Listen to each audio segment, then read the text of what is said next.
the power to arrest has been provided or conferred on commissioner. Beyond reason to believe that an assessee has committed the specified offence under section 132 of the GST Act, but also specify the necessity to arrest. Arrest cannot be routinely invoked, but arrest can only be invoked when there is evasiveness or non-cooperation, when there is a necessity. The power to arrest should not be abused, or the discretionary power should not be misused by the department.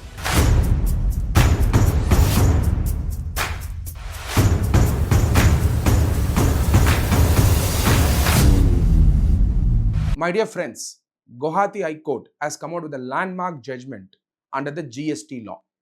My dear friends, under the GST law, section 69 provides for power to arrest.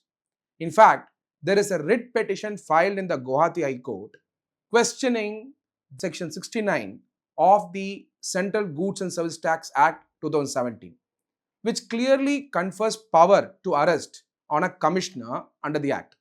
For the benefit of the listeners, I thought it is very important to quote the exact section of section 69. Section 69 under the GST provides for power to arrest. Under that subsection 1, where the commissioner has reason to believe that a person has committed any offence specified in clause A or clause B or clause C or clause D of subsection 1 of section 132, which is punishable under clause 1 or 2 of subsection 1 or subsection 2 of the said section, he may, wording used here is he may, by order, authorize any officer of central tax to arrest such person.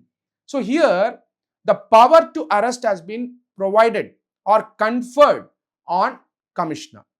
The commissioner can arrest only when there is a reason to believe. We all know in tax jurisprudence, reason to believe is a very important phrase. The reason to believe might have some material in possession or information. But the question here is, the court has not asked the department to justify what is the reason to believe with respect to arrest, but court in this present case, that is Guwahati High Court judgment, has clearly said beyond reason to believe that an assessee has committed the specified offence under section 132 of the GST Act, but also specify the necessity to arrest. The question here is, section 69 does not explicitly provide the requirement for necessity to arrest, but it clearly says he should have committed the offence. So that means necessity to arrest is an implicit provision or implicit aspect as part of section 69. My dear friends, while dealing with the writ petition challenging the petitioner's arrest, Lordship, who issued this observation, said exactly, I quote the exact words of the Lordship, the requirement under subsection 1 of section 69 is to have reason to believe that only a person has committed any offence as specified, but also as to why such person needs to be arrested. Very important. Arrest cannot be routinely invoked, but arrest can only be invoked when there is evasiveness or non-cooperation, when there is a necessity. Because as per the constitutional provisions and even as per the constitutional morality, doctrine of proportionality is very, very important. Doctrine of proportionality is nothing but a reasonableness of arrest is very important to be understood. What is the requirement of arrest is the reasonableness of arrest. Now, requirement of arrest comes only when there is a necessity to arrest. When the necessity arises, only when there are certain factors. So, the bench decided in the case in hand that other than reference to the requirement of section 141 of the CRPC, no concrete incident was mentioned by the principal additional director general recording any act or attempts of tampering of evidence by the petitioner or threatening or inducing any evidence besides not cooperating with the investigation. So, the reason that was stated was he was not cooperating with the investigation, so accordingly he was arrested. But that is not the necessity to arrest. Necessity to arrest has to be clearly, concretely be there, considering the fact of doctrine of proportionality what I said earlier. So accordingly, in this case, the facts of the case is that the petitioner has been taken into custody in the December 12, 2024, and for the alleged evasion of GST. The petitioner has been taken into custody for the alleged evasion of GST by falsely claiming input tax credit about 9 crore rupees is the input tax credit that they have claimed falsely.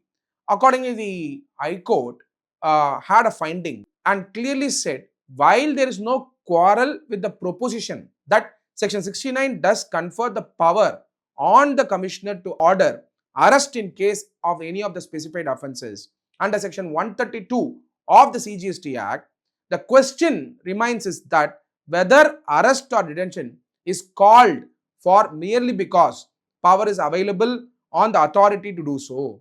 So the entire reason this judgment of the Guwahati High Court is a landmark judgment is because the commissioner must specify the necessity of arrest. That means he cannot abuse his power. By abusing his power, by using his discretionary power, he cannot do a routine arrest. Accordingly, this judgment of the Guwahati High Court is a landmark judgment, and observation is a landmark observation by the Guwahati High Court judgment. My dear friends, it is very important to also to remind all of you about a landmark judgment of the Supreme Court, that is Arnab Manoranjan Goswami. That is in case of the Arnab Goswami case with the state of Maharashtra, where the Supreme Court held that while considering an application for grant of bail, very important, while considering application for grant of bail, High Courts consider factors like possibility of securing the presence of the accused, apprehension of the accused, tampering with the witnesses, whether prima facie the ingredients of the offence are made out or not. Accordingly, the court noted that the petitioner was summoned and he had been extensively questioned, and his statements were also recorded by the investigating authority. So that means there is no prima facie finding seen from the records produced at this stage that the detention of the petitioner is necessary to prevent tampering of the evidence or is likely to cause any interference with the investigation carried on. The court said and granted him interim bail.